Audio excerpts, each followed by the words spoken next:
Hello and welcome to A Muggle's Perspective. I am Rogge. I'm here with Braden. Braden, how you doing today?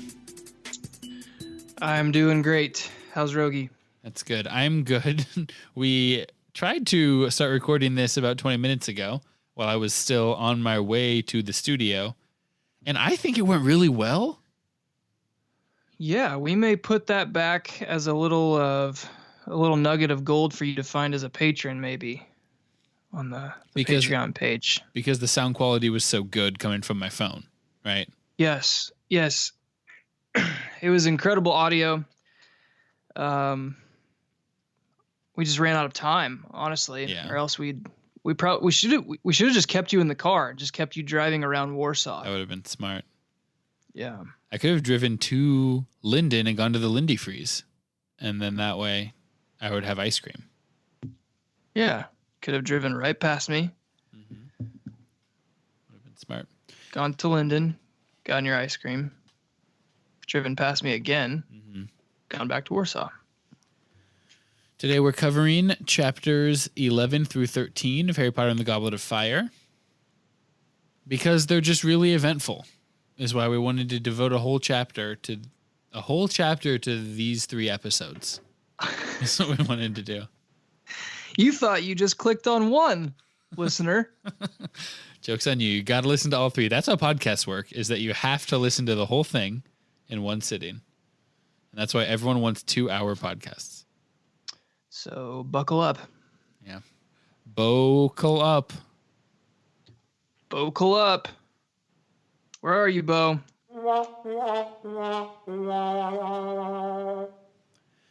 Chapter 11, aboard the Hogwarts Express. I've got 5 talking points here. The first is kind of an interesting conversation between Amos Diggory and Arthur Weasley. What was your understanding of how this conversation is being had? Like logistically. I don't know. Why are you asking questions like this so early?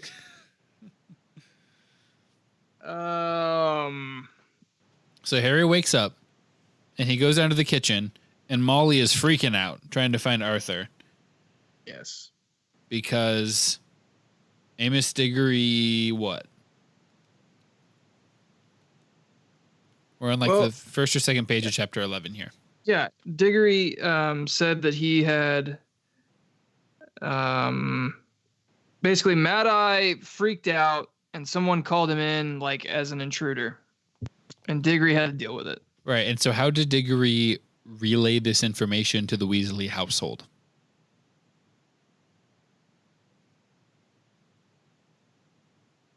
Did it come by owl? No. Amos says, sorry, I'm rereading this. Amos Diggory's head was sitting in the middle of the flames like a large bearded egg. It was talking very fast, completely unperturbed by the sparks flying around it and flames licking its ears. Is that a new record for quickest we've gotten to an episode title with large bearded egg? So, yeah, he apparently can, it's like a magic mirror type thing. Like he can appear in the fire and communicate that way. So that's a new thing. Yeah, you're familiar with flu powder? Yeah. So he just sprinkled like a little bit of flu powder and just stuck his head in the fire. And so he's fireplace timing the Weasleys. FaceTime, fireplace time. Fireplace time. Fire face time. I like it. You do? I'd like to try it. Is that how you'd communicate as a wizard? Yeah. I think it's probably a little more exciting. Immediately adds an element to the conversation that wouldn't be there otherwise. But I mean, how often, if you're calling a friend or coworker, how often do you FaceTime instead of just calling? Almost never, right? Almost never. but I feel like it could be reserved for things that need attention immediately, like this situation. Okay. So it's like Woof from The Office. Yeah. Yeah. I Hey, really want a Wolf t-shirt. what is the company that offers to buy it? It's like the Washington Health United Fund or something like that. Yeah. It's some sort of like not-for-profit government organization. Yeah. Yeah. So then what as far as the content, you pretty much hit on it. Amos is talking about, okay, Mad Eye Moody, what's your understanding? Got into kind of a situation. He thinks that someone broke into his house. Yeah. So says that the Muggle neighbors heard bangs and shouting. So they went off and called the whatchamacallums please men. Do you know what that means? Apparently that is wizard slang for policemen. Yep.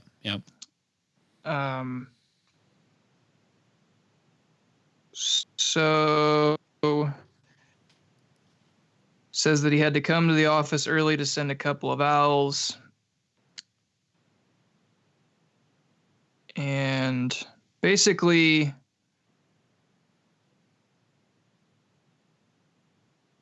it says that Mad Eye made one hell of a noise and fired rubbish everywhere, as far as I can tell. Apparently, one of them was still rocketing around when the policemen turned up. So what does all this have to do with Arthur Weasley? He was ambushed by dustbins. Wow. So, anyways, this has to do with Arthur Weasley because he is kind of supposed to be in control of this kind of thing. It's what he does for a living. He is already under fire for not handling the stuff that went down at the end of the Quidditch World Cup very well. And this Rita Skeeter lady is kind of just waiting for a reason to take him down in the press. It seems like kind of a scandalous writer that puts stuff out there for headlines, for clickbait type thing. So they're pretty concerned that this will get out to her, and then that could be the last straw for Arthur. So that article from Rita comes later once we're at Hogwarts. But the reason that Arthur's getting involved now is because they're worried. Basically, Amos is like, Arthur, if the real, like, actual wizard law enforcement finds out that Moody did this, he's just going to get arrested. So I need you to go in and charge him with something really minor. Like, oh, you shouldn't have enchanted those trash cans. Here's a slap on the wrist. Because he's trying to go teach at Hogwarts, like, that day or the next day. Seems like he's just a generally flustered dude. Is that, I mean, we're going to get a lot more Mad Eye Moody talk, but is that kind of a word we would use to describe him in general? Yeah, there's something sort of off about him, I guess. Mm-hmm. Like socially. Yeah. Yeah, but I guess if you had spent your career chasing down dark wizards, you'd probably be a little off as well. I would, yeah. I would think I am for that reason. So we've got some Mad Eye Moody. And then, so the rest of this chapter is, I mean, your mileage may vary, but we do get some discussion of Durmstrang. Do you have anything you wanted to get to before we get on the train? There's a taxi ride that we take to platform 9 3/4.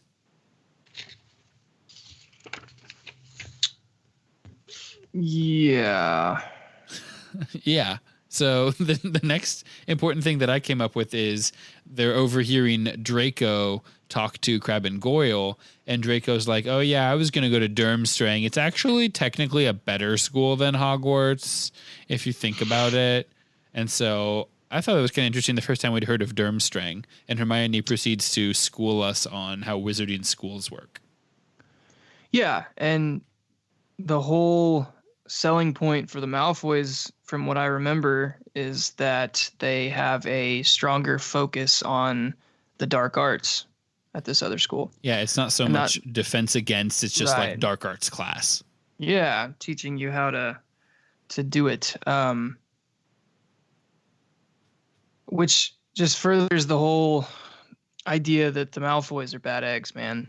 I think that Are they bearded? They might be bearded. I haven't seen the movie yet.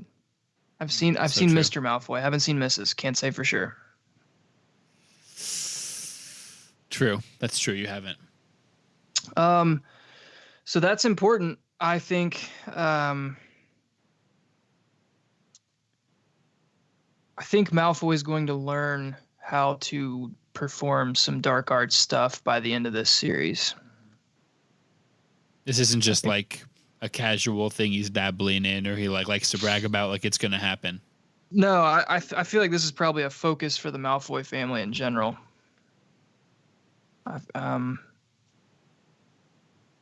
I mean, you know how it just like we later on during the sorting ceremony, I think in the Hats song it talks about like hungry for power are the Slytherins. Right. And that perfectly describes the Malfoys.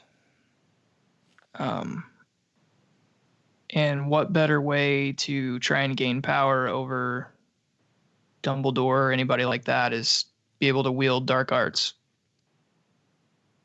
Yeah, I mean, when you don't have crazy like wisdom or cleverness or intelligence or anything, it's like turn to this. Yeah. Yeah. It's like, have you ever heard of how Dwight Howard has like hundreds of assault rifles? Just has like a bunch of guns. Dwight Howard? Yeah. No, I haven't heard You this. should Google this like right now. Okay. Dwight Howard's a basketball player. Right now he's playing for the Washington Wizards, kind of. He sat out most of the season with a broken butt. Hate when that happens. It's tough. Dwight Howard. So, top article, Dwight Howard has 50 guns and 20 snakes. The snakes is the other thing. That is the top article. I think there's pictures even in there. Anyway, that's what I think of in terms of a way to just get power, because guns will do that. I mean, you got a gun, now you've got power, and doesn't mean that you're the best at any certain thing. It's not a skill-based thing. I need to exit the page about Dwight Howard's 50 guns and 20 snakes. I could spend some time there. Okay. This article is just literally they wanted to say the word gun snakes. So, point 4. Did you have any other thoughts on Durmstrang as like, oh, that's like another school, like that's cool, or how Ron and Harry are like, what? Not everyone can just walk up to Hogwarts? Yeah, so I kind of wondered if it's do you apply to get into Hogwarts or do you get selected? There's an article on Pottermore about this. Yeah, are all these schools like you go and visit which wizarding school you'd like to go to, or does a letter show up on your porch and you just hope it's from one of the top wizarding schools? It's much more the latter than the former. So you can choose to not send your children to school and instead like homeschool them. That's legal in Wizarding Society. But I don't know how the other schools work. Hogwarts, it's been a while. There's an article on Pottermore about how there's a room in Hogwarts that just has a book in it. And next to that book is a quill. And then on certain days, or maybe when kids are born, it just like magically knows that kid is born and what its name is, and like if it's going to be magic enough to go to Hogwarts, and like writes its name in the book. That's some biblical themes going on here. Yeah, I was like, that's pretty explicitly. Calvinism and Arminianism. Yeah. There's a book, and then McGonagall goes and reads the book and then sends the letters. But you can probably reject the letter if you want. But I don't think like the Dursleys were rejecting it on behalf of like for Harry without his knowledge. So that's kind of different. Yeah. Okay. There's a book. Can you transfer to other schools? There's no record of that. I don't know. I don't know that you can't, but I've not seen anyone do so. Gotcha. Because I mean, a lot of the times, you go to the one school and there's like some serious like pride in that school is what we see, is that you immediately are like, oh, this is the best school. The other schools are all crap. Mm-hmm. So I guess unless you were like expelled for some reason, I've never considered the fact that Hagrid should have probably tried to get into a different school after he got expelled. Yeah. But yeah, you don't really his undying love for have a good reason Hogwarts. to. He does love Hogwarts and Dumbledore so much. That makes sense. Yeah. Yeah. So then we do have Malfoy coming into the compartment, and he just Malfoy's around. He does his big thing is like, well, you gonna do the thing? Don't you know about it? I know about it. So you know you don't know about it? I'm better than you? Yeah, like in more ways than I already I guess thought. I guess your dad's dumb and mine knows stuff. Aren't you guys poor? Oh yeah, you're poor. And then I feel like at that point, Harry and Hermione should just be like, Malfoy, wrap it up. You're off topic here. Like, that's not even what this one's about. You had a point.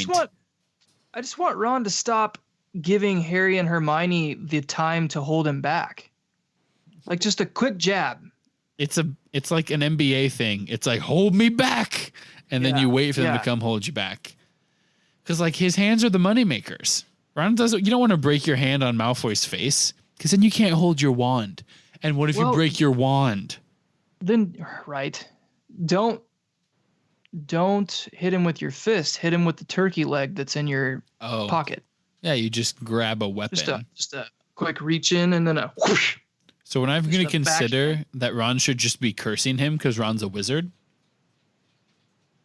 That can get you in big trouble though, right? It can, but on the train, you're pretty much good. Because they can't prove who it was.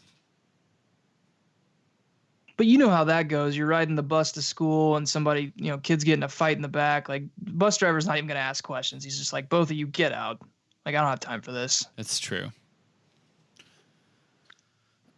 I get, like, it's presented as the train being kind of a gray area for underage magic use, but you figure that if there's something egregious enough, then somebody's going to come figure it out. I agree with that.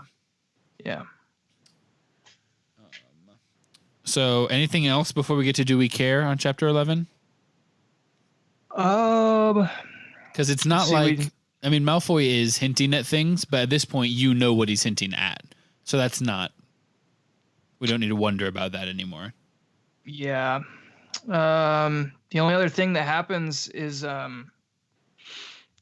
Draco makes fun of Ron's robes. Right. Which fair. Yeah. Yeah, he knew that was coming, so he can't be that surprised. It's his fault for leaving them in plain sight. So. I think his response is like, "Eat dung, Malfoy." Oi, eat dung.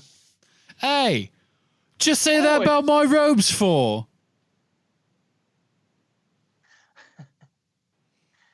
What'd you say I'm poor for? Yep, yeah, he says eat dung, Malfoy. Okay. So do we care? Let's warm up the care decision organs that you got going on here. You got your caring centers of your brain. Yep, I'm warming them. Do we care about the exploding trash cans, exploding dustbins?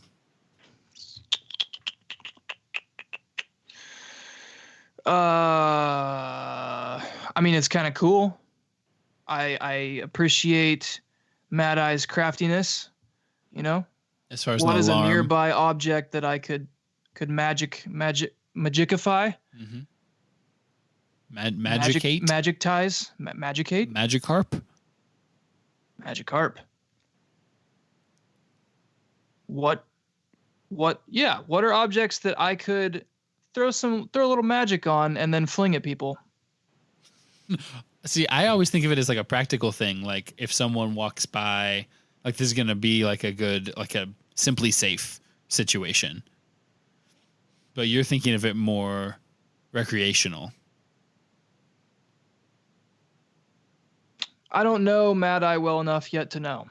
That's fair. So, yeah. We're both yawning a lot. Okay. Do we care about the term horror? The concept of horrors? Yeah, they're dark wizard hunters, right? Mm-hmm. I care about that. It seems like a pretty cool job. I feel like that could be a spin-off. I don't know if J.K. Rowling does any kind of like spin-off book, movie, anything like that on horrors, but that could be kind of cool, like a bounty hunter situation. There's another Harry Potter podcast I listen to from The Ringer, the one The Ringer binge mode, and they have long championed the concept of a spinoff called Law and Order. And it's just this, a serial like crime. You catch them, and then you've got like the wizarding courts, and absolutely, like why I'm not? here for that. Why not? Boom, boom, bum, bum, Yeah. bum, bum, bum. In the wizarding justice system, I don't know. Magically based crimes are considered especially offensive. Heinous. This dedicated group of horrors. Okay. Do we care about Fred and George's wet start fireworks that scared the taxi driver and Crookshanks? It's a touch of comedy from JKR, and I appreciate that. But in terms of the story, no, I don't care. Okay, we don't care about the fireworks. Do we care about Percy not showing up to go with them? Bill and Charlie went with them to drop the kids off. Yeah, I care a little bit because I'm still on the whole train of thought that like Percy cannot be trusted. Sure. I think something is fishy about that guy. Could a Malfoy pay off a Percy?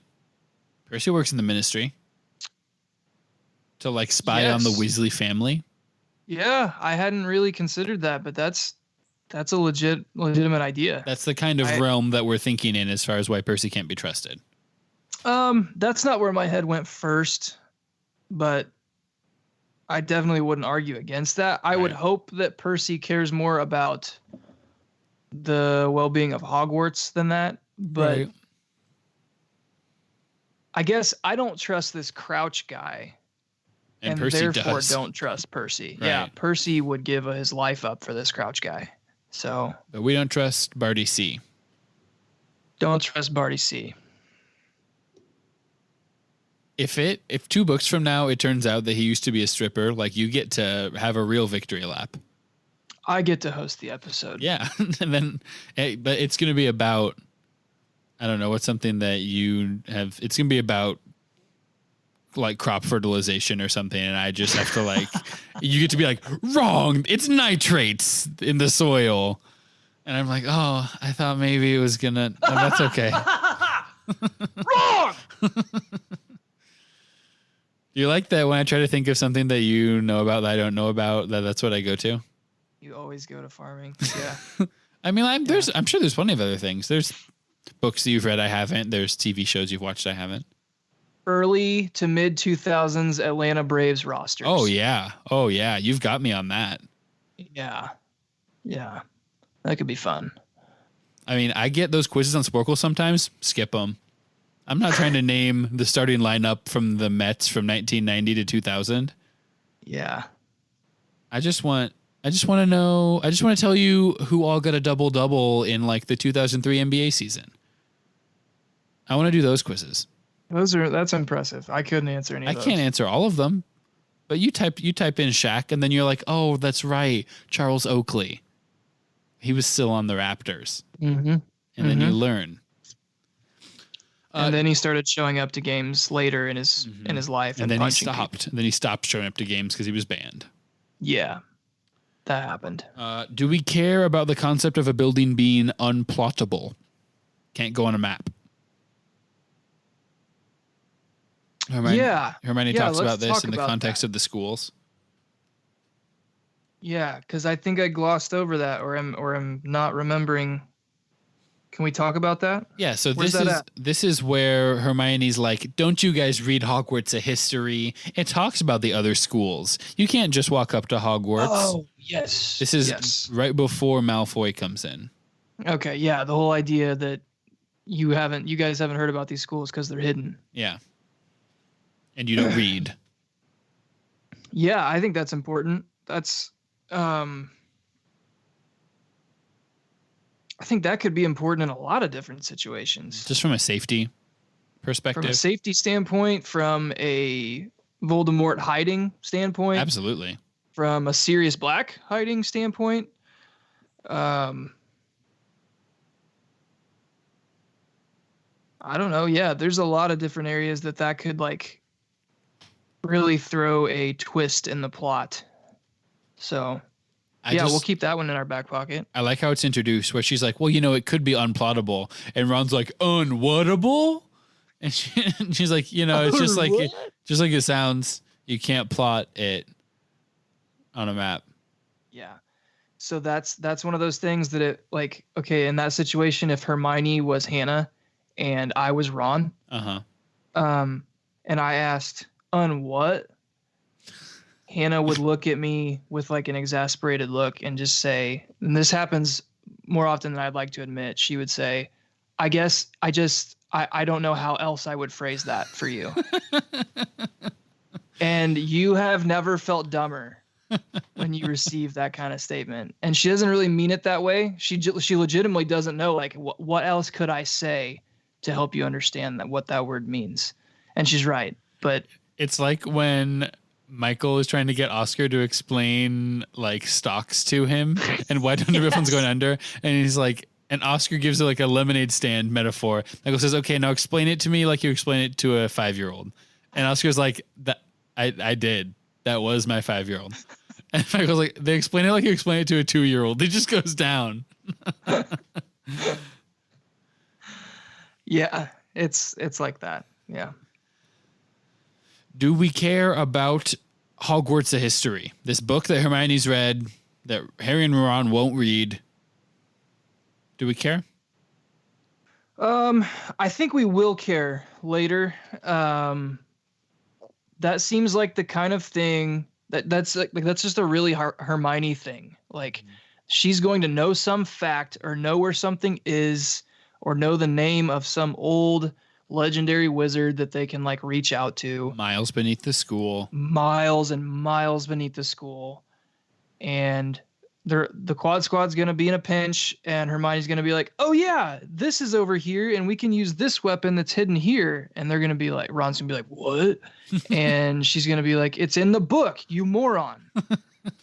I've asked you to read the book for years. Guys, it's the third book already. Just read the friggin' book. We're going to end up under the school at the end of every school year. So like, you guys have got to get caught up to speed. I just want to pause here and say that I want more analogies where Hannah is Hermione and you are Ron, and like how that would go. I like that. I'll start writing some of those down or trying to jot down those situations as I get to know Hermione and Ron better. And Hannah. Yes. I'm always going to get to know Hannah better.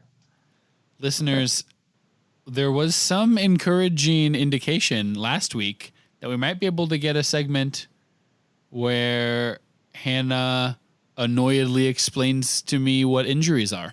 So fingers crossed. Yeah. Yeah. Maybe we could get some feedback from you as listeners. Yeah. Would that be funny? Would that be worth it? Would that be patrons only? Yeah. Howl about it. Go ahead and howl. Go ahead. So that's all I have for chapter 11. We want to take a break here and hear from some of our sponsors.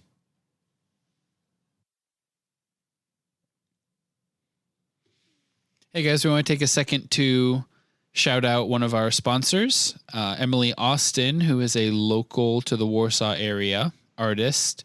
She does really cool illustrations, especially fantasy stuff. So perfect for Harry Potter. She's got a couple Harry Potter prints on there. And these are things that you can hang up in your house or like greeting cards or postcard type things. And they're really, really cool. A lot of it is Lord of the Rings themed, which is pretty big Venn diagram. People that like Harry Potter and Lord of the Rings. So would definitely recommend checking out her Etsy shop and availing yourself of some of her fine artistic goods. Braden, what is the URL if people want to see more of her work?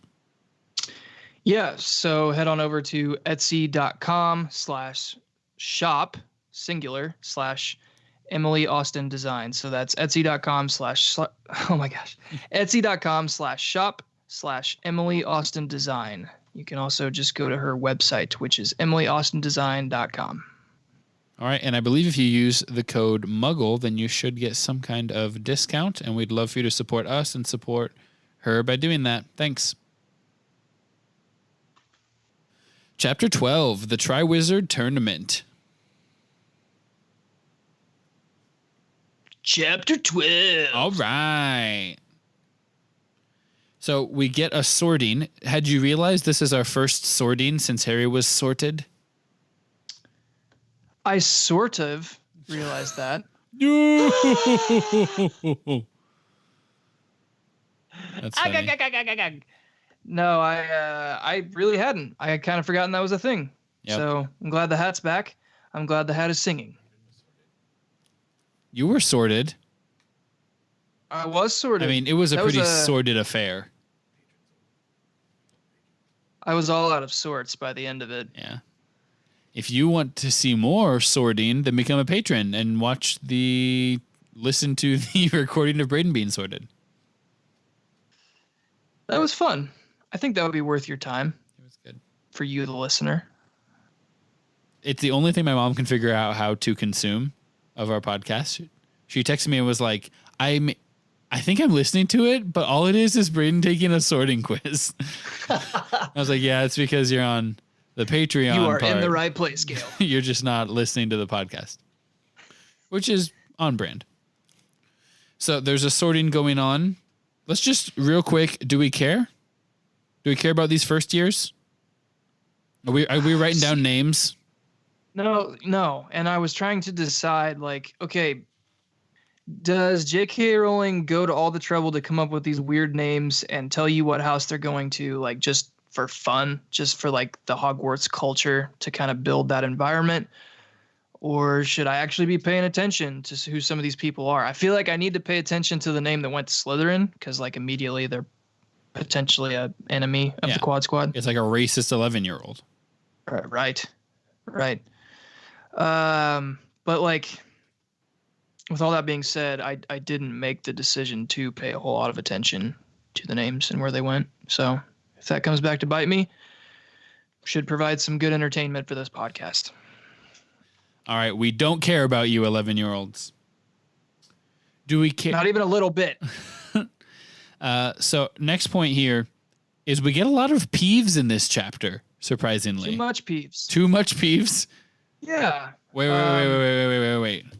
Bwah, bwah, bwah, bwah. Braden's beef! And that one gets me every time. I really got beefy for that pre-recorded one. I like it. Do you have a peeves beef? Braden's peef? Yeah, I'm kind of peefy. And it's nothing like complex or that revolutionary or important to these chapters, but I just hate peeves. And I don't care who knows. I don't even care who knows. And he makes me feel peefy. He's real friggin' annoying. And it's similar to the whole Hogwarts thing where, like, people can just cast spells during the game. Like, why can no one get a hold of Peeves and keep him under control? Mm-hmm. Seems like you're wizards, so you should be able to get a handle on this. I don't know if they let it go just because it's kind of like part of the aura that is Hogwarts, like it's just kind of, I don't know. What's Hogwarts without a little chaos kind of thing? Yeah. Maybe that's why they don't really enforce any kind of rules on Peeves, or maybe they can't. I would have thought they could, magic and whatnot. It's like, why do people have cats, Right. Just for some chaos in their lives. That's a good analogy. Is it? Now, if you I often ask myself, why do people get cats? if you were Ron and Hannah was Hermione, then why would people get cats?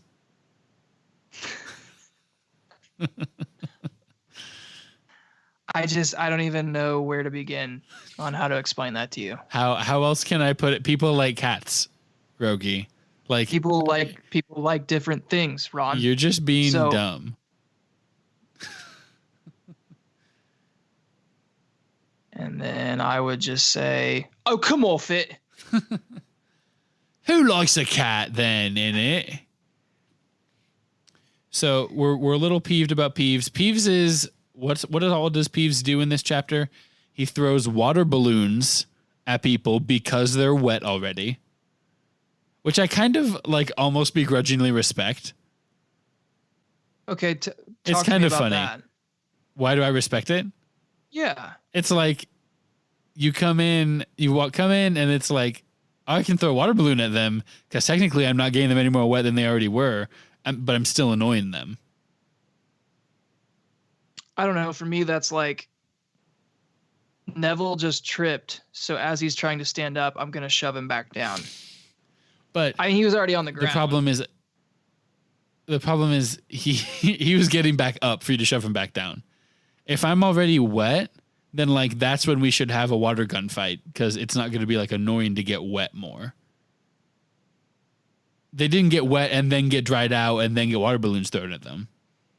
Then that's like, I hate you. Like I just got dry.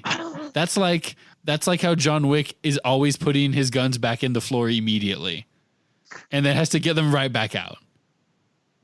He puts them in as soon as he thinks he's done. He's a responsible gun owner. He's too responsible. The guy. He's too responsible. It's Keanu Reeves. Yeah, I'm thinking I'm back. We just watched John Wick last night. For not the first, we've seen it before, but we're getting revved up for John Wick 3, which came out a week ago. So that's my Peeves take, is that like I don't hate it. But then that's fair. Transition here, segue, Peeves is also mentioned as messing with house elves, and Hermione is ticked. What are your house elves' thoughts? I'm waiting for Hermione to start the coalition for house elf justice. The CHEJ, the Chedge. The Chedge. No, the Coalition for House Elf Rights. So it's just share. Do you believe? Yeah. Are you reaching for a water bottle? You just couldn't even make it through that. Yeah. No, God bless you, Cher. I have no idea how you do it. Nor do I want to listen to it. So Hermione is... Yeah. You know who's a big Cher fan? Oh, Hannah. While we're on the topic of Cher, no, I married her. Hannah's mom. Oh, Mrs. Rogers. Yeah, I'm pretty sure that they're going to see. No, I'm sorry, it's not Cher. Celine Dion. Can't express to you how seen I feel that you got those two confused, because this whole time I was like, I could sing. No, I think that's a Celine Dion song. I think that's different.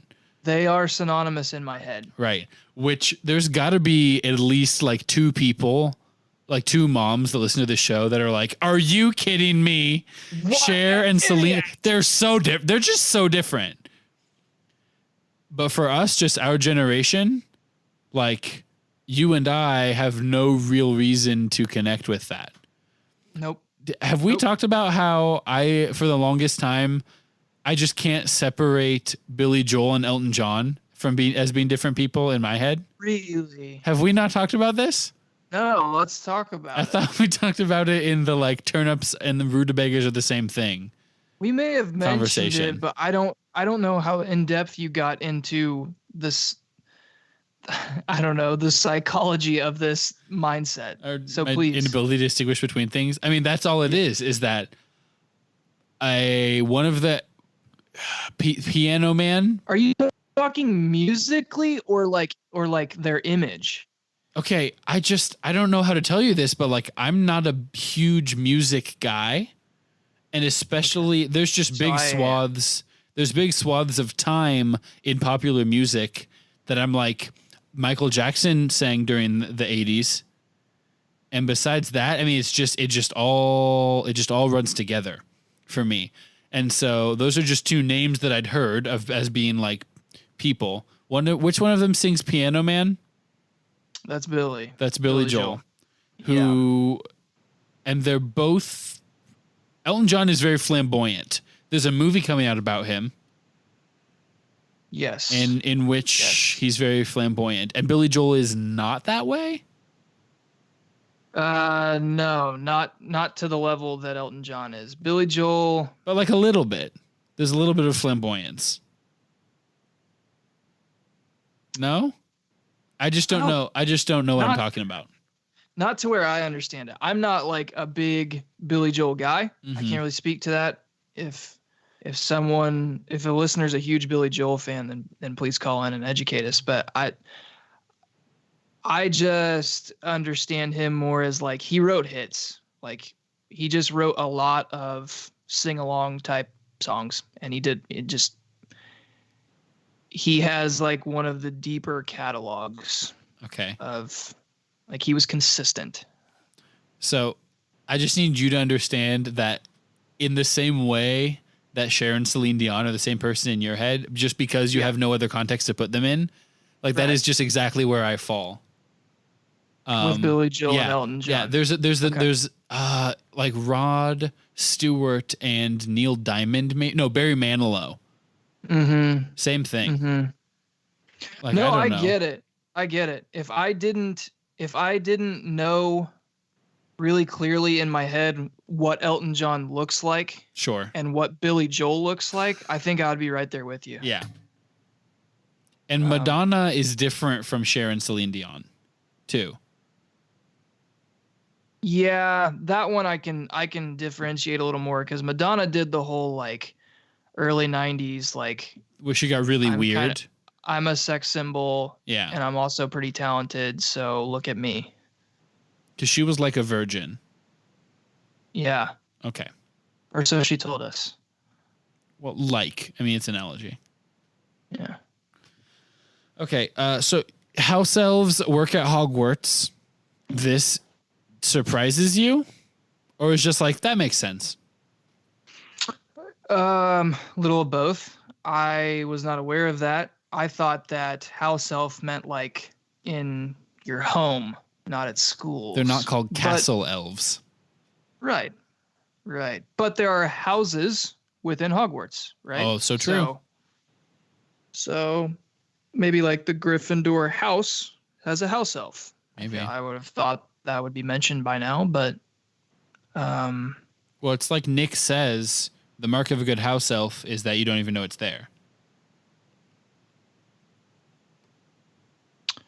So, yeah, either way, Hermione thinks that it's wrong. She's not going to eat the food that was made out of in slavery. And do you side with Hermione here, or are we just kind of waiting it out and seeing where this goes? I'm still kind of where I was last episode, where like I don't really care that much.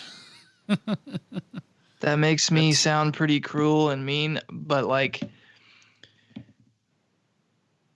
if the house elves are happy serving, then like sure. I don't really need to step in and mess with the happiness, I guess. If they're being mistreated, that's one thing. Dobby. But if they're just like, yeah. In Dobby's situation, it was like, yeah, heck yeah, stand up for Dobby. Yeah, it's like if you're beating your slaves, then like you don't like. But if you're nice to them, no, I want to say we start throwing around the term slavery. I am not for slavery in any form, house elves, anything. So actually, you know what? I do care. This is my beef. Yeah, I care a lot. I don't It's not the same. They're not. This isn't people enslaving I people. haven't had a connection with the house elf thing yet. You know, like Sure. I know a lot of Harry Potter fans that are like, Dobby's a big deal, and maybe he will be for me later in the series. But like, I thought he's real weird looking and kind of annoying in the second movie or whatever. And So I assume when these Harry Potter fans in your life tell you about Dobby, you stick your fingers in your ears and go, la la la, la, I'm not listening. No spoilers. I'm talking about like back when we hung out in high school and people Gotcha. would mention Dobby. And I was like, yeah, I don't know what you guys are talking about. Harry Potter, whatever. Right. Okay. So this is me. You, Alex, Jake. Like Olivia. Megan Leach. Yes. Yeah. Okay. Yeah. Cool. Moody shows up, walks in, and that's a whole thing. He's drinking from his hip flask. And doesn't it's like the lightning strikes like right when he walks in. Right. And so, you know, there's been different scenes throughout each book so far that like just reading them or having Jim Dale read them to you, it's like, man, this has to be an epic scene in the movie. And this is definitely one of them in my mind, that this is like, you can't miss this as a director. So where are we on Mad-Eye Moody in terms of like, why does he need an epic entrance? Well, he's pretty mysterious. I feel like we're building him up to be like this hardened, dark wizard hunter, right? Right. So like he's flinging trash cans at people. He's a little edgy, a little socially off. He sounds like he's ugly as sin. So just kind of a weird character. You know, he walks in and like Dumbledore wants everybody to clap for him and give applause, and it's just like dead silence because everybody's kind of like, who the heck is this? So I think he's got that intimidation factor going on. It could just be the peg leg, but he reminds me kind of like an old sea captain or like someone that's like, it's storming, but you've got to get across the Cape to like this other town. And you don't want, like, he's really creepy, but you know, he's the guy you want in your boat. Yeah. I agree. So then we're going to finish out this chapter just talking about the Triwizard Tournament. What is it? What is your understanding of it? What's your excitement level for it? I mean, I feel like this is going to be a huge deal in this book. We're canceling the friggin' Quidditch World or the Quidditch House Cup for this. Yeah, that was on beef status. Just I figured it was going to be my beef before you beefed me earlier. Well, you can have two beefs. Two beefs? Bwah, bwah, bwah, bwah. Braden's beef Again. Braden's beefs. Is beef, is the plural beefs or beeves?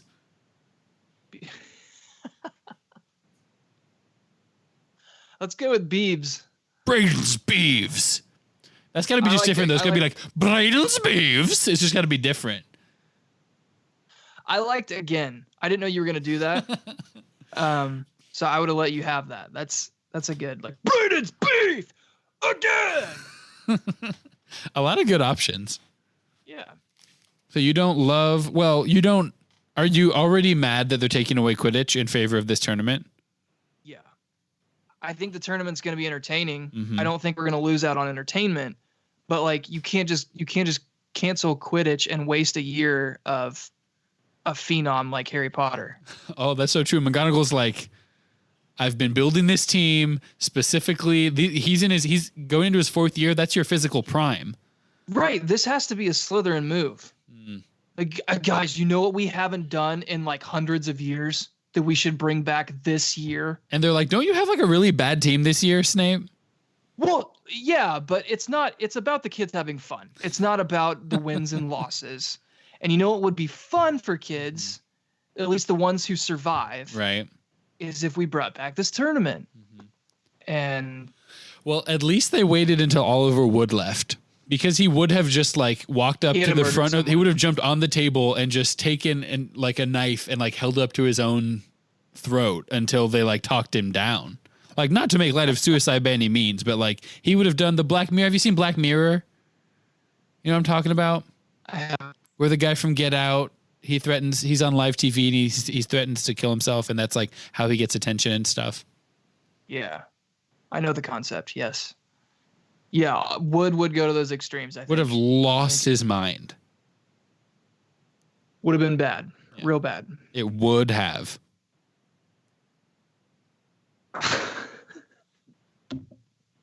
I have nothing to add. You got that one.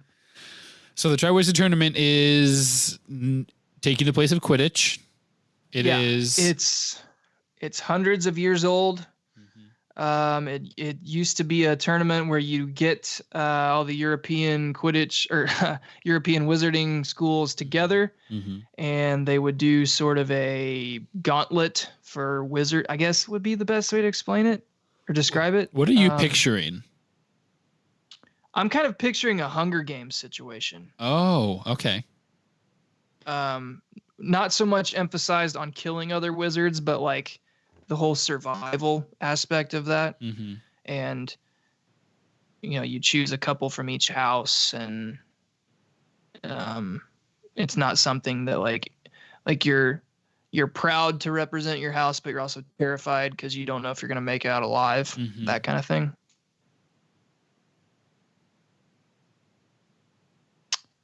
But I was reading back through it, and I don't think that it explicitly explains what each of the challenges are going to be yet. Am I wrong? No, you're not wrong. Did I miss that? You're not wrong at all. Okay. Okay, so it does talk about, I just want to clarify for your understanding, there's going to be one champion from each house. So that's where the Triwizard thing comes in, or from each school, I'm sorry. That's where there's 3 wizards. There's one Hogwarts person, one Durmstrang person, and one Beauxbaton person that are going to be they're repping. There will be individual competitions from each school, like Slytherin versus Ravenclaw versus Hufflepuff. Like, we got to figure out who our top wizard is at Hogwarts to send to this tournament. So that would have been a good idea, and I'm not gonna tell you how. The exact way in which that doesn't happen, but Dumbledore does say an impartial judge will decide which students are most worthy. Oh, right. Yeah. So we're going to pick, and then we're going to gear up for these 3 big tasks that these 3 wizards are going to perform. They're called tasks, I guess. Okay. So I hate any sport that's left up to a judge. Okay, that's fair. Gymnastics, diving. My sisters did gymnastics like since the time they were little, and they were good at it, and I like to support them in it. Hated to watch it because it's just like I'm not saying sports like that are dumb. Like, I'm glad that we have them, but I hate leaving the outcome of a sport in the hands of, air quotes, an impartial judge. Yeah, because they are supposed to. It's not supposed to be subjective, right? In gymnastics, it's like, oh, her foot hit this line here, and there was a slip of that, and like that's what it's based on. But then there's a lot of stylistic stuff to it too. Gotcha. It's just sort of like, well, did the judge think that was pretty? That kind of thing. I know in like diving, it's about making a small splash. Right. When you hit the water. Yeah. And that seems subjective to me. That's always like, oh, that seemed like I would say that's a small splash. Yeah. But it's like, how small of a splash? Yeah. Was it smaller than the last guy's? It's like you give a guy a 10 and the next guy is even smaller and you're like, crap. Oh, shoot. I thought it was as small as you could get. 10 also. Equally good. Couple of 10s there. So that's the Triwizard Tournament. Where are we anticipating this falling in terms of like, we've got Voldemort to deal with in this book. We've got Draco learning dark magic. We've got Triwizard Tournament down here. Like, how important is this going to be? I think that's going to be up on the same level as like just underneath dealing with Voldemort. Okay. So the two will probably be intertwined somehow. Equally important or more important than Quidditch has been in years past?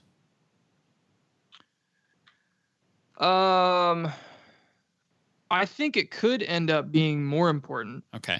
So I'm mad that Quidditch is gone, but we're gonna introduce some new characters through this, because I mean these kids, like, Hogwarts is hosting, so these kids from other schools are gonna move in.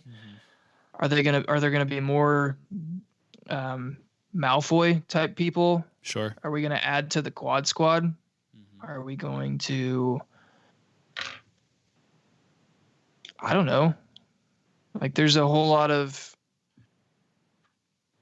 I feel like this can really take this book in a different direction depending on character development from other schools. Or I could be way off and it could just be another, like, J.K. Rowling naming random names from other places. And you're like, I don't care.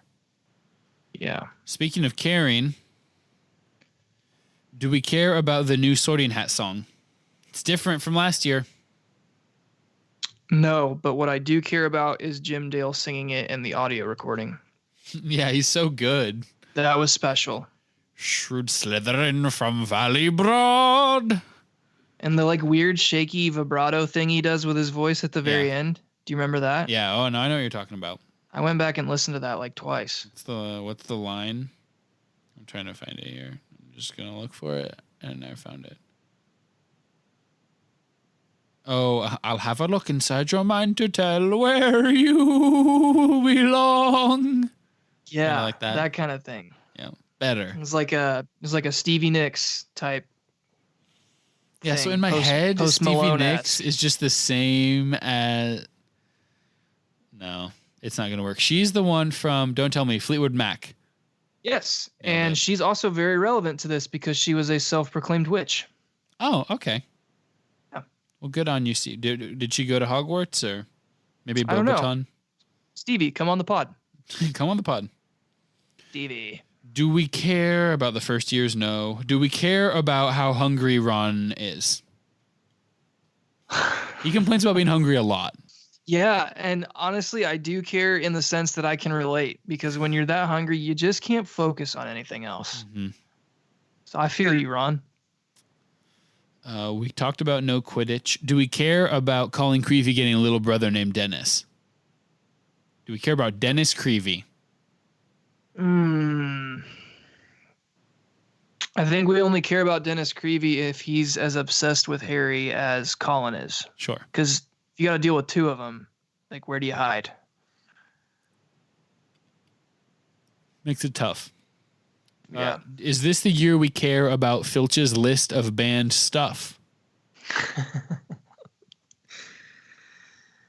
What was the new one he added? He added fanged frisbees, screaming yo-yos.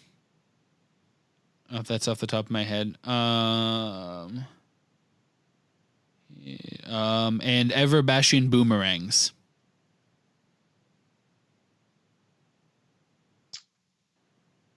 I don't think this is the year. No, maybe better luck next year, Filch. Yeah. Try again. Okay. Two more. No, we already talked about no Quidditch. Do we care about Harry's, like, dream situation at the very end where I won the Triwizard Tournament, and then Cho Chang, her face just shows up, like, in the crowd of people cheering for him? Do we care about Cho Chang as at least object of Harry's dream? Is Chang a male or female? Cho is a girl. She's a Ravenclaw who is like a year younger than Harry. Why don't I know that? So Like a year are younger you than her. insinuating that this could be like a love interest? I'm just saying that her face, she must have been mentioned earlier as being like in the common room or on the train maybe. But she definitely, when Harry's excited about winning the Triwizard Tournament, her face does stand out, quote, particularly clearly. This is like the second to last sentence of the chapter. Harry grinned into his pillow, exceptionally glad that Ron couldn't see what he could. I know. I didn't put that much thought into that when I read it the first time. Oh. That could go a lot of different ways. That could go after dark. Yeah. Do we care? I think we care. I think so. I think Ginny cares. I care for Ginny. Mm-hmm. I've started to catch on to the things that, like, if J.K. Rowling kind of slipped something in like that, Right. rather specifically, like, we probably should care. Mm-hmm.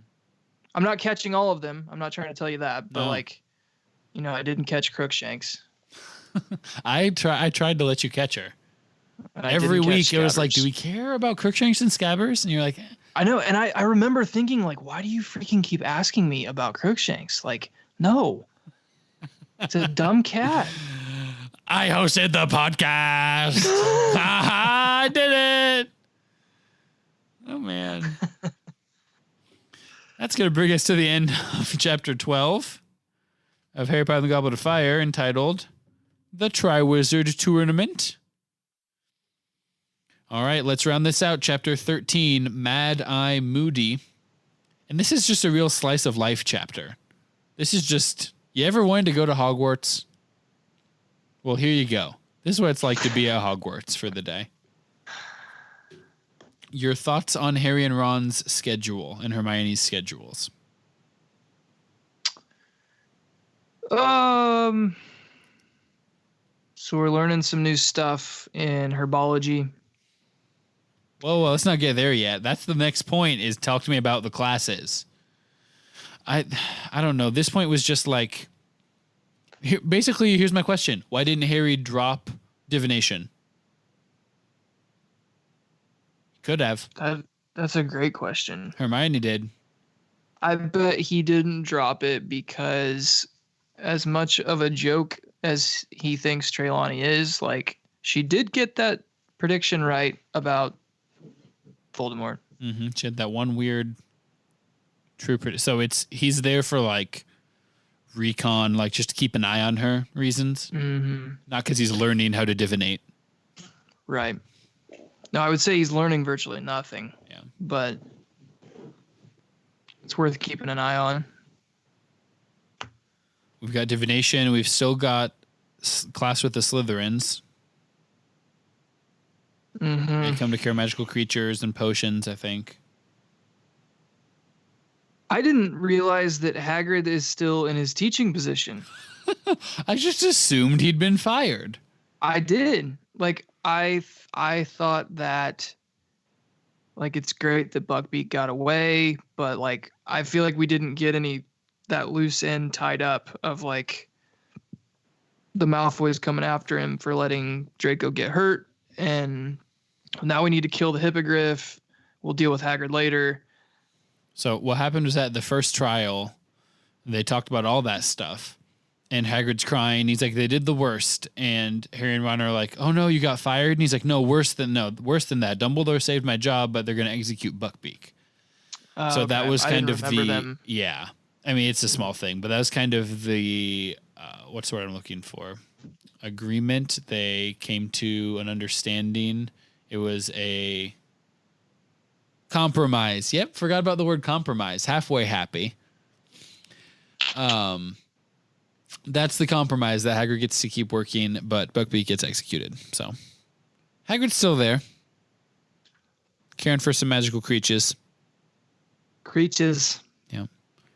Magical creatures. No other thoughts on the scheduling itself? Nothing out of the ordinary. Okay, Or so if there is, then I missed it. well, Hermione doesn't have her time turner anymore. She can't take 1,000 classes. No, but she does keep scurrying off to the library. Yeah, that's true. Classic I'm Hermione. suspicious. We suspicious her for that a little bit. I'm a little suspicious. Yeah. Okay, so there goes one. Do we care?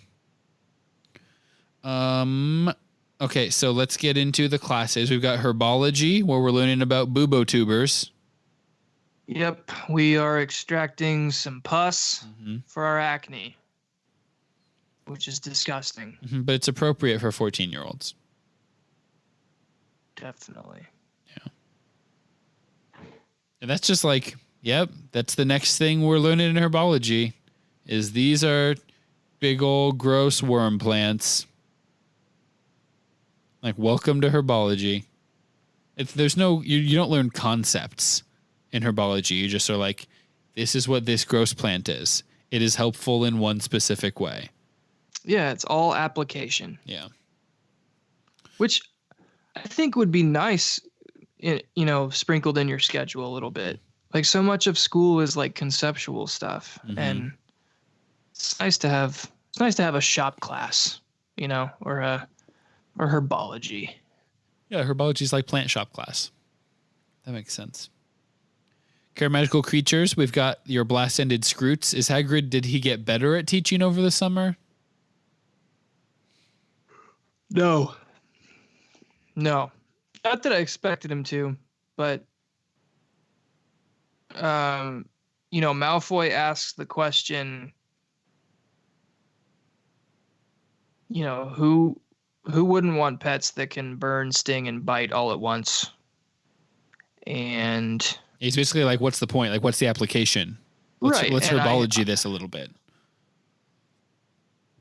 I hate Malfoy, but that's a fair question. Yeah. And Hagrid can't really answer it.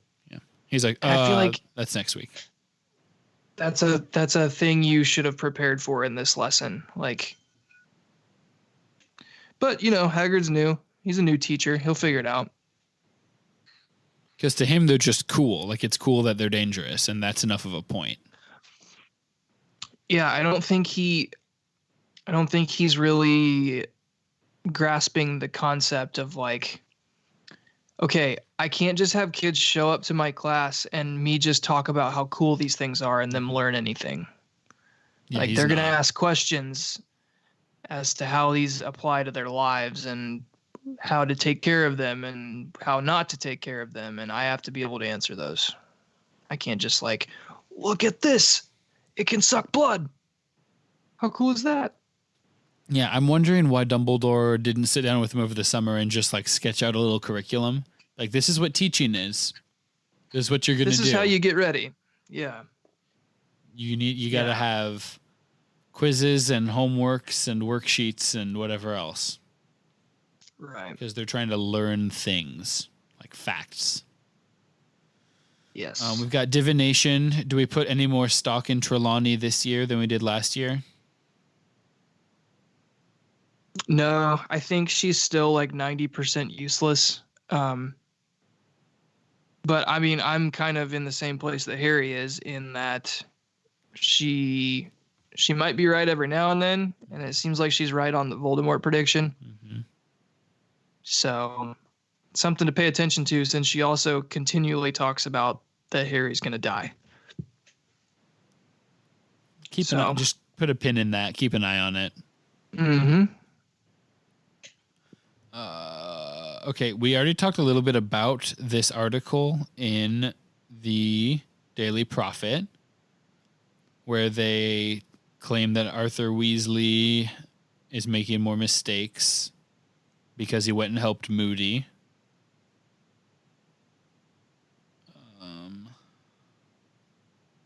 And yeah, I mean, we just kind of agreed that that's just her clickbait, trying to drum up trouble and get Arthur in trouble. Yep. What are our thoughts on Rita Skeeter now? I mean, she's a journalist that we know of. Do we think she's evil? Is she just mean? I don't think we have enough about her to really know yet. Mm-hmm. I mean, she probably works for a sleazy department for the Daily Prophet, and she probably gets paid by making good headlines and selling newspapers. So I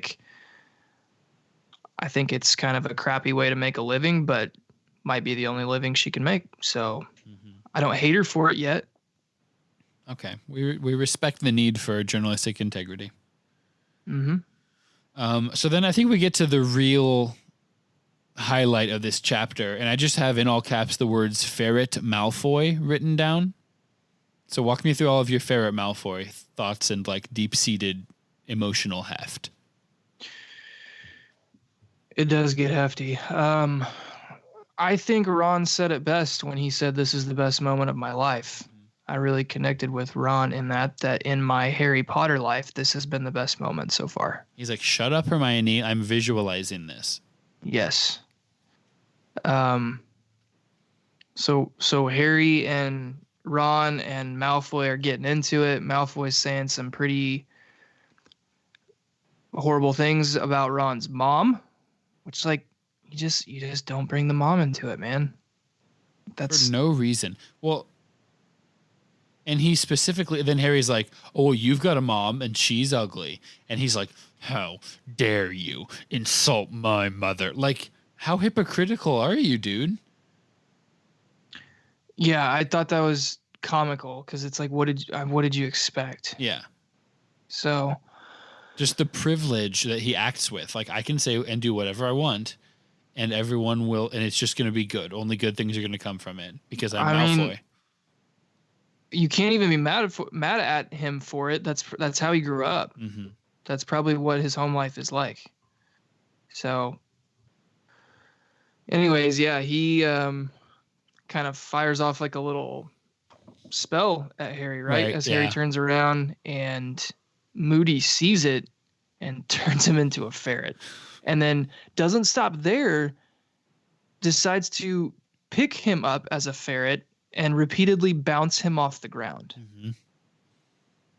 And it's like, yeah, you're right, Moody. This is what we should be doing right now. And at this point, I am just like Moody's hype man. Like as he's dribbling Malfoy as a ferret, I'm just like, I'm jumping up and down next to him. I'm selling tickets for people around to watch. You're those videos of like the end of a rap battle when a guy really got roasted and everyone just like grabs their head and runs around. Yeah. And everyone's like acting like they're gonna fall over and like holding each other back and just like going nuts. You're Kent Bazemore. Yes. Yeah. That's me while he's dribbling Malfoy as a ferret. And so like I said, Ron described it best. McGonagall is not Kent Bazemore. No, and I get it. She has to be like you can't just let your faculty dribble student ferrets like a basketball. Yeah. You know, somebody's got to put a stop to it.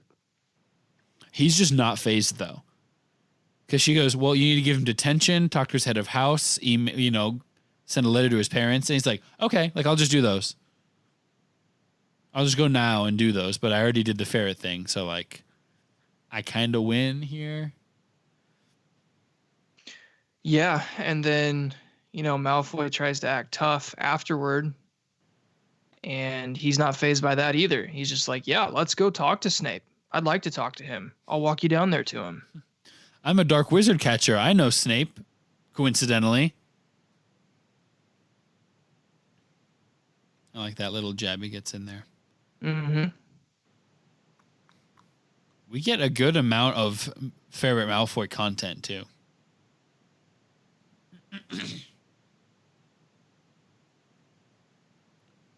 So that's good.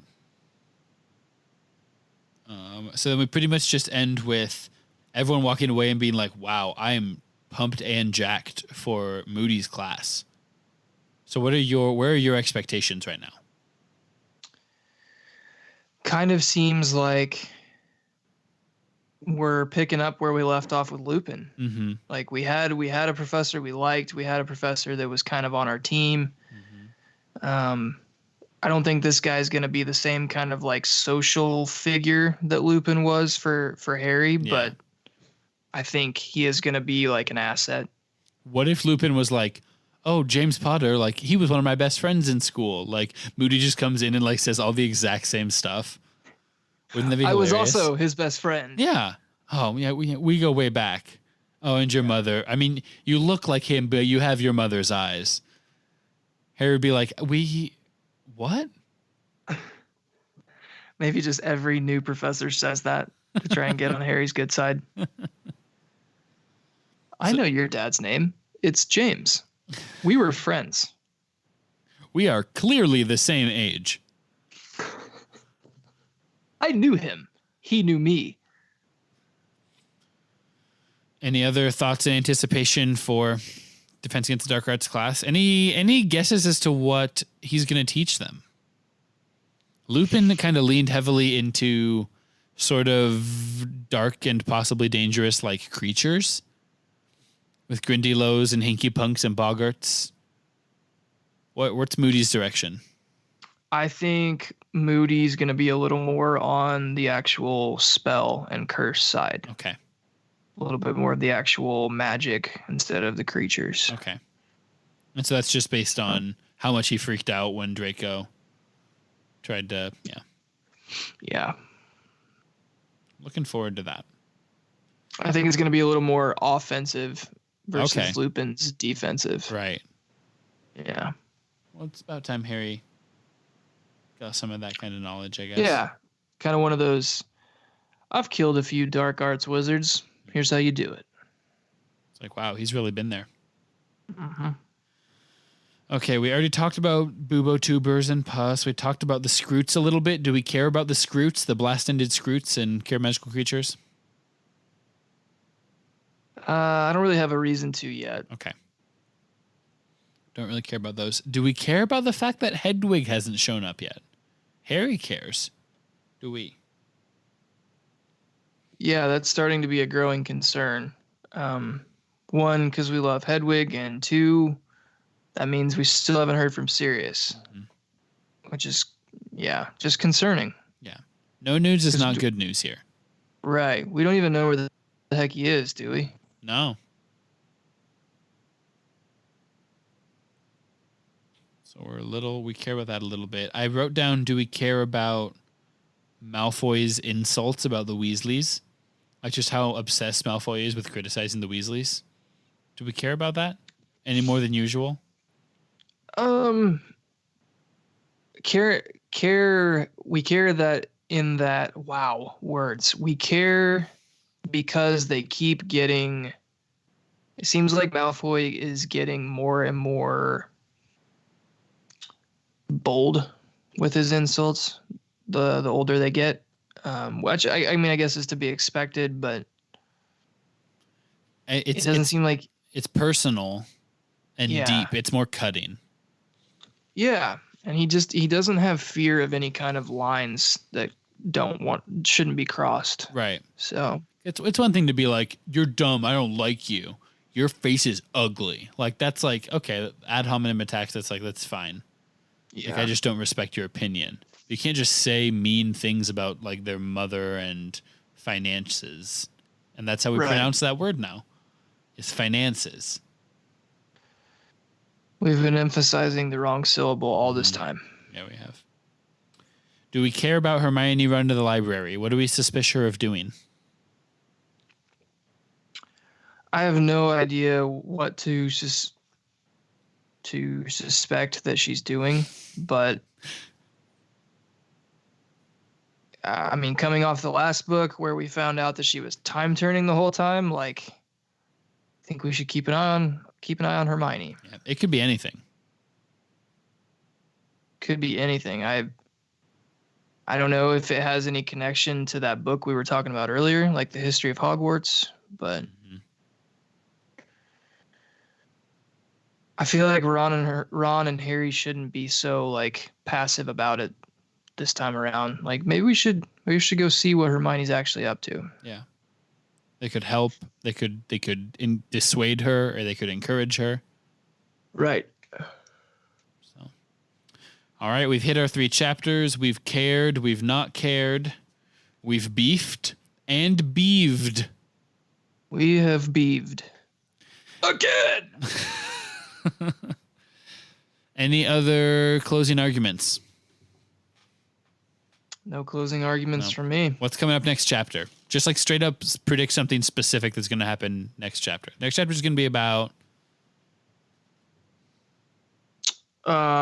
we are going to have a straight up heated, intense argument between Lucius Malfoy and Mad Eye. Oh, nice.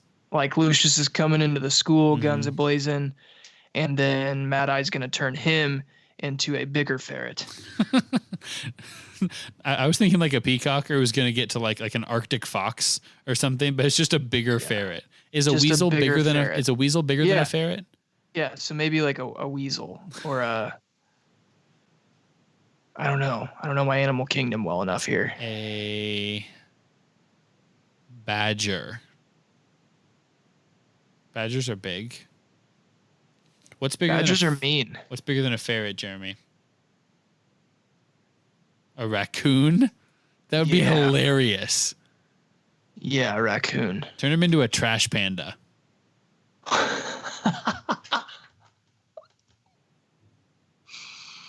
Trash panda. That's my favorite. I don't know if I've ever heard that. That's good. I think Thor calls Rocket Raccoon that at one point in the last couple of Avengers movies. He does. Yeah. I have heard that. I stand corrected. Oh yeah, Rabbit. He calls him Rabbit all the time too. These are my friends, Rabbit and Tree. Okay. So this has been good. Next week, we're doing another 3-chapter. We're doing 14 through 16. That's going to get us back on schedule after we did a short one last week. In terms of chapters, not in terms of length of the episode. So that's where we are. Thank you so much for following us on Facebook and Instagram, for patronizing us. We really appreciate that. Carla, Nate, get at me. Let me know when you want to come on the pod. We'd love to have you. Thank you to producer Jeremy and editrix Jessica. Braden mentioned several times that you need to call in. Do you have that number in front of you, Braden, that they need to be calling? I do. If you would like to call in and discuss matters regarding Harry Potter or matters regarding literally anything else, you should call the Howler, which is 978-POTTER-0. That's 978-768-8370. Tell us about how Cher and Celine Dion are two different people. If you've got thoughts about any of those artists that we have basically lumped into a synonymous pile, call in and how. Yes, we would love to hear that. We look forward to hearing from you, and see you next time. See ya.